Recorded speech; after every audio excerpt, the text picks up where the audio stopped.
چلیے اب تھوڑا حساب کریں. اگر عائشہ رضی اللہ تعالی عنہا کی پیدائش 604 سے 605 عیسوی میں ہوئی تو 622 عیسوی یعنی ہجرت کے وقت عائشہ رضی اللہ تعالی عنہا کی عمر 17 سال تھی.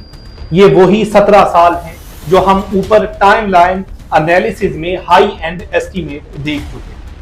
623 سے 624 عیسوی جب ان کا شادی کا مقصد مکمل ہوا یعنی رخصتی ہوئی تو اس وقت عائشہ رضی اللہ تعالی عنہا کی عمر 18 سے 19 سال نکلتی ہے.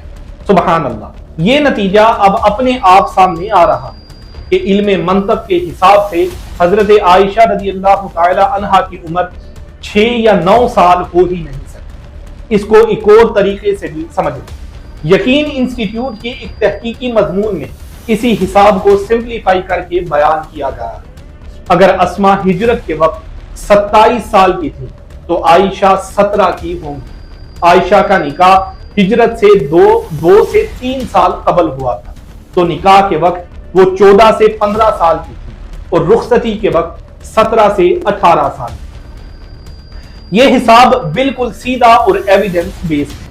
اسما کے کیس میں ہمارے پاس ریلائبل ڈیٹس موجود ہیں جنہوں نے اس پوری پکچر کو بدل دیا ہے.